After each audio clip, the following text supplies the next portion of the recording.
அனைவருக்கும் வணக்கம். நாம் திருவள்ளுவ நாயனார் அருளிச் செய்த ஞானவெட்டியான் என்கிற ஞான நூல் தொகுப்பை வாசித்துக் கொண்டிருக்கிறோம்.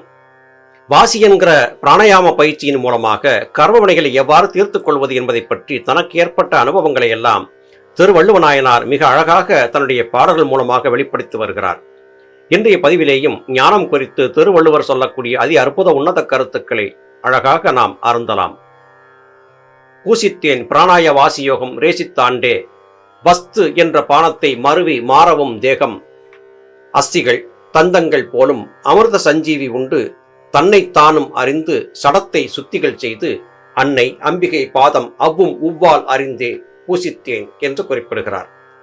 வஸ்து என்ற பானத்தை மருவி உண்பதற்காகத்தான் நம்முடைய இந்த வாசிப்பயிற்சி என்பது இருக்கிறது. வஸ்து என்பது எது? அது அமிர்தம் என்றாகிறது. அமிர்தம் எங்கே இருக்கிறது? அது ஜீவனிலே இருக்கிறது. ஜீவனில் இருக்கக்கூடிய அமிர்தத்தை நாம் எப்படி எடுப்பது? அது முறையான வாசிப்பயிற்சியின் மூலமாக மாத்திரமே சாத்தியப்படும்.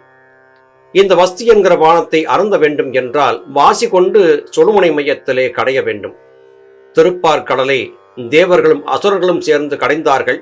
அதன் மூலமாக பார்க்கடலில் இருந்து அமிர்தம் வந்தது என்பதாக புராண கதைகளை படித்திருக்கிறோம். உண்மையிலேயே கடல் என்பது சிரசாகிய ஆகாயத்தைத்தான் குறிக்கிறது. அந்த ஆகாயத்திலே தேவர்களும் அசுரர்களும் சேர்ந்து கடலை கடைந்தார்கள். தேவர்கள் என்று சொல்லப்பட்டது நம்முடைய ஆழ்ந்த மனம், அசுரர்கள் என்று சொல்லப்பட்டது நம்முடைய புறமணம். புறமணத்தை வலிந்து மேல்மனத்தோடு இணைத்து சுழுமுனை மையத்திலே அதை நிலைநிறுத்தி கயிறு, அதாவது சந்திரகலை சூரியகலை என்று அழைக்கப்பட்ட இந்த கயிற்றை கொண்டு வாசிப்பாம்பை கொண்டு விவேகம் என்கிற மத்தை கொண்டு, அதாவது மந்தரமலையை மத்தாக கொண்டு நாம் கடைந்த போது சிரத்தின் உள்ளே இருந்து அமிர்தபானம் என்கிற வஸ்து கீழே இறங்கி வரும். இதை அமிர்த சஞ்சீவி என்றும் சித்தர்கள் குறிப்பிடுகிறார்கள். அஸ்திகள் தந்தங்கள் போலும் இந்த அஸ்திகள் நம்முடைய உடலில் இருக்கக்கூடிய எலும்புகள், பற்கள், இப்படியாக இருக்கக்கூடிய இந்த உறுப்புகள் எல்லாம் இந்த உலகியல் சார்ந்திருக்கக்கூடிய வாழ்க்கைக்கு நமக்கு பயன்பட்டாலும் கூட உண்மையாக நம்முடைய தேகத்தை சிறப்பாக வைத்துக் கொள்வதற்கு தேகத்திற்குள்ளே இருந்து இறங்கி வரக்கூடிய அமிர்தம் என்கிற வஸ்துதான் உதவியாக இருக்கிறது. மிக சிறப்பான உணவுகளை எல்லாம் ஒருவனுக்கு கொடுத்து உண்ணச் சொல்லி அதன் பிறகு அந்த உணவை உண்ட பிறகு நீ தூங்கவே கூடாது என்று வைத்திருந்தால் அவனால் செயல்படவே முடியாது. அதி உன்னதமான உணவுகளை உண்டிருந்தவனும் கூட உறங்கினால் மட்டுமே அவன் சிரத்திற்குள்ளே இருந்து ஒரு துளி அமிர்தம் என்பது கீழே இறங்கி வந்து மறுநாள் இயங்குவதற்கு தேவையான ஆற்றல்களை கொடுத்து கொண்டிருக்கும். அப்படிப்பட்ட நிலையிலே யோக சாதன பயிற்சியில் ஈடுபடக்கூடிய யோகிகள், ஞானிகள், சித்தர் பெருமக்கள் தங்களுடைய கடுந்தவத்தின் வாயிலாக கடுமையான பிரயத்தனத்தின் மூலமாக ஒரே நேரத்திலே ஏராளமாக அமிர்தத்தை இறக்கி உண்டு விடுகிறார்கள். அது காரணமாக அதன் பிறகு அவர்களுக்கு பசி, தாகம், தூக்கம் என்பது இல்லாதாகிறது. தேகம் சுத்தி பெற்ற தேகமாக மாறிவிடுகிறது. தன்னுடைய தேகம் சுத்த தேகமாக மாறி அமைந்து விடுகிறது. இதையெல்லாம் வாசியை கொண்டு அவர்கள் சாதித்துக் கொண்டார்கள். இதை சாதிப்பதற்கு நமக்கு உதவியாக இருப்பது யார்? அன்னை அம்பிகை. அந்த அன்னை அம்பிகை என்று சொல்லப்பட்டது ஜீவசக்தியாகிய வாயுதான். அந்த ஜீவசக்தியாகிய வாயுவின் திருவடிகள் 2 பாதங்கள். அந்த 2 பாதங்கள் அ உ என்பதாக அறிந்திருக்கிறேன். அ என்பது சந்திரகலை, உ என்பது சூரியகலை. ஒரு விடயத்தை எத்தனை விதமான வார்த்தைகளால் சித்தர் பெருமக்கள் வர்ணித்து சொல்லுகிறார்கள் என்று பாருங்கள். ஒரே வார்த்தைகளை முடித்து விடாமல் எதற்காக திரும்ப திரும்ப இதை சொல்ல வேண்டும் என்றால், நாம் முந்தைய பதிவுகளிலே பார்த்திருந்ததைப் போல ஞானிகளால் சொல்லப்பட்ட வார்த்தைகள் ஒரு மனிதனுக்கு தற்காலிகமாக ஞானத்தை கொடுத்ததைப் போல தோன்றுகிறது. உண்மையாக அவன் தனக்குள்ளே இருந்து ஞான அமிர்தத்தை அருந்தும் வரையிலும் இவை தற்காலிகமான தெளிவைத்தான் கொடுக்கின்றன. முழுமையான தெளிவு என்பது ஏற்பட வேண்டும் என்றால் வாசி சாதனத்தின் மூலமாக சரசாகிய ஆகாயத்திலிருந்து அமிர்தத்தை இறக்கி உண்டாக வேண்டும். இது என்றைக்கு சாத்தியப்படுகிறதோ அதுவரையிலும் சித்தர் பெருமக்களுடைய இந்த நூல்களை வாசித்துக் கொண்டே இருக்க வேண்டியது நம்முடைய கடமையாகிறது. பூர்வ கியான கற்பத்தின் புகழை யார் அறிவார்கள்? பேருவரவும் பெற்ற பிரபல்யம் ஈதாலும் தீட்சை என்றால் ஈரைஞ்சு தச தீட்சைகளும் காட்டி நீச்சன் என்ற பேர் போக நிலைத்தேன் கருவோர் நாட்டில். திருவள்ளுவநாயனார் சாதி பற்றி சொல்லி எளிவாக நடத்தப்பட்டவர்.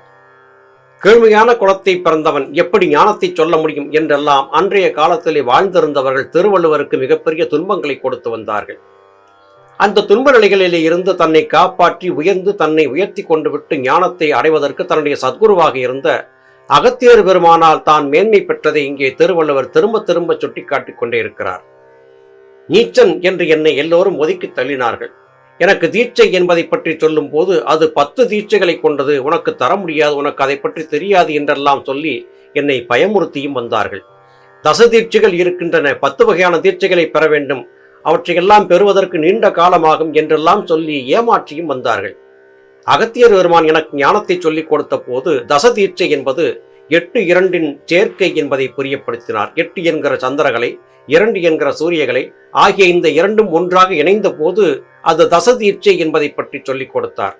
தீட்சை என்றால் சந்திரகளை சூரியகளை இணைந்து சுழுமுனை மையத்திலே மனத்தை செலுத்தக்கூடிய அந்த செயல்தான் என்பதை அகத்தியர் பெருமான் எனக்கு சொல்லிக் கொடுத்தார். அது காரணமாக என்னுடைய முற்பிறவி கர்மவினைகளும் எனக்கு ஒத்துழைத்த காரணத்தால் நான் இதை சாதித்துக் கொண்டு விட்டேன்.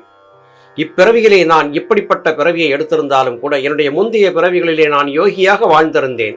முற்பிறவி கர்மவினையும் உதவி செய்ய உத்தம சத்குருவாக அகத்திய மாமுனிவரும் வந்தமைய நான் இவற்றை சாதித்துக் கொண்டு விட்டேன். இந்த பேர் நான் பெற்றதின் காரணமாக இனி வரும் காலங்களிலே என்னுடைய நூல் மற்றவர்கள் மத்தியிலே பிரபலமாக மாறும் என்பதை நான் நன்கு அறிந்திருக்கிறேன். திருவள்ளுவராக இருக்கக்கூடிய நான் அருள் இருக்கக்கூடிய இந்த ஞான வெட்டியான் என்கிற நூல் எதிர்காலத்திலே வாசி சாதனத்தை தேடிக்கொண்டிருக்கக்கூடியவர்களுக்கு ஒரு வரப்பிரசாதமாக அமையும் என்பதை நான் இப்போது உணர்ந்து கொண்டு விட்டேன். எதிர்காலத்தில் இதுதான் நடக்கப் போகிறது. என்னுடைய நூலாகிய ஞான வெட்டியான் யோக சாதன பயிற்சியிலே ஈடுபடுபவர்களுக்கு தேவையான சகலவிதமான நுணுக்கங்களையும் சொல்லிக் கொடுக்கும். அப்படித்தான் என்னுடைய நூலை நான் இங்கே வடிவமைத்திருக்கிறேன். நீச்சன் என்று என்னை அழைத்தவர்கள் போக எதிர்காலத்திலே என்னை யோகி ஞானி என்று போற்றுவார்கள். இது நடக்கத்தான் போகிறது. அது காரணமாக கருவூரிலே, அதாவது உடலெடுத்து வாழ்ந்திருக்கக்கூடிய மனிதர்களுக்கு மத்தியிலே இந்த நாட்டிலே என்னுடைய பெயர் நிலைத்து நிற்கும். அதற்கான காரியத்தை செய்திருக்கிறேன். அந்த காரியம்தான் என்னுடைய இந்த நூலாகிய ஞான வெட்டியான். அஷ்டாட்சரம் ஆவது அமுரி புலி எனும் பேர். இஷ்டத்துடனும் உண்டு 8 8 வித்தைகள் ஆட, வங்கு சிங்கு என்ற எழுத்தை வா என்று அழுத்தி வாசி எங்கும் பிரகாசமாக இருத்தி கடிகை வரலாம். பூசித்தேன் பிராணாய வாசியோகம் ரேசித்தாண்டே. வாசியோகம் என்பது என்ன? பூரகம், ரேசகம், கும்பகம் என்று அழைக்கப்பட்ட இந்த மூன்றும் இணைந்ததுதான் வாசியோகம். காற்றை உள்ளிழுத்தல், காற்றை வெளிவிடுதல், காற்றை நிறுத்துதல், இது வெளிப்படையாக எல்லோரும் தெரிந்திருப்பது. உண்மை அது அல்ல. ஜீவசக்தியாகிய வாயு வெளியே செல்வது, ஜீவசக்தியாகிய வாயு உள்ளே ஒடுங்குவது, ஜீவசக்தியாகிய வாயு சலனப்பட்டிருப்பது, இதுதான் உண்மையாகவே ரேசகம், பூரகம், கும்பகம் என்பதற்கான பொருளாகிறது. ஜீவனிலிருந்து வெளிப்பட்டு வந்த ஜீவசக்தியாகிய வாயு வெளியே செல்லுவது ரேசகம் என்றாகிறது. அகம் உள்ளே இருந்து ரேஸ் வெளிப்பட்டு செல்லுவது. ரேசகம் என்பது ஜீவசக்தியாகிய வாயு நாசி வழி செல்லக்கூடிய காற்றினோடு கலந்து வெளிப்படுவது ரேசகம். பூரகம் என்பது ஜீவசக்தியாகிய வாயு மறுபடியும் உடலுக்குள்ளே நுழைந்து சிரத்திற்குள்ளே பயணிக்க முயற்சிப்பது. கும்பகம் என்பது எந்தவிதமான சலனமும் இல்லாமல் ஜீவசக்தியாகிய வாயு சுழுமுனை மையத்தில் ஆடாமல் அசையாமல் நிற்பது. இதை சாதிக்க வேண்டும் என்றால் வங் சிங் என்று சொல்லக்கூடிய இந்த எழுத்துக்களை புரிந்திருக்க வேண்டும். வ என்பது காற்று, சி என்பது நெருப்பு. சிரத்திற்குள்ளே இருக்கக்கூடிய நெருப்பை வா என்கிற காற்றை கொண்டு கனல் எழுப்ப வேண்டும். இதற்காகவே வா என்று அழுத்தி வாசி என்று மாற்ற வேண்டும். அழகாகவே இங்கே திருவள்ளுவர் சொல்லி இருக்கிறார் பாருங்கள். வ என்பது காற்று, வா என்பது காற்றின் நீடித்த நிலை. ஞானபிதா சுவாமி சிவானந்த பரமஹம்சர் அவர்கள் சித்த வேதத்திலே சொல்லும் போது, ஜீவசக்தியாகிய வாயு என்கிற காற்றை அண்ணாக்கு பாதை வழியாக சிரத்திற்குள்ளே செலுத்தும் போது மிகவும் குறுகலாகவோ சிறியதாகவோ ஒரு சுவாசத்தை செய்யக்கூடாது. ஒரு சுவாசத்திற்கும் மற்றொரு சுவாசத்திற்கும் நிறைய நேரம் எடுக்க வேண்டும். ஒரு சுவாசம் என்பது மிக மிக நீண்டதாக நெடியதாக நீட்டியே செஞ்சு கொண்டிருக்க வேண்டும். அந்த நீட்டுதலை நீட்டுக நீட்டுக நீட்டமாக்குக என்று ஞானபிதா சொல்லியிருந்தார்கள்.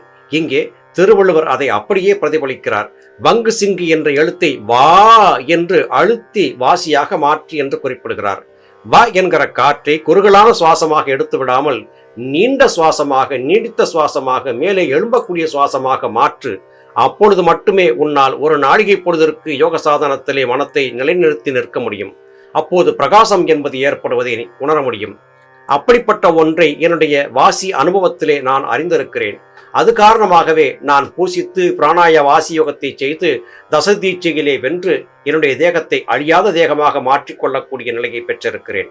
இந்த பயிற்சியின் காரணமாக என்னுடைய தேகம் சுத்த தேகமாக மாறியிருக்கிறது. நான் உண்மையாக என்னுடைய தேகத்தை நல்லபடியாக மாற்றிக்கொண்டு விட்ட காரணத்தால் என்னுடைய தேகம் பொன் போல பிரகாசிக்கிறது. அதாவது குற்றமற்ற தேகமாக, கர்மவினைகளின் கூடாரமாக இருக்கக்கூடிய தேகமாக இருந்தது கர்மவினைகள் அற்ற தேகமாக மாறிவிட்டு சுத்த தேகமாக மாறியிருப்பதை உணர்ந்திருக்கிறேன். எனவே இந்த யோக சாதன பயிற்சியினால் மட்டுமே ஒருவன் தன்னுடைய கர்மவினைகளை கட்டறுத்துக் கொள்ள முடியும். அதற்கு முந்தைய கர்மவினைகளும் அனுசரிக்க வேண்டும், நல்ல சத்குருவும் வாய்த்திருக்க வேண்டும். குருயின்றி யோகம் வாய்க்காது. மீண்டும் அடுத்த பதிவிலே சந்திக்கலாம். அதுவரையிலும் நன்றி, வணக்கம்.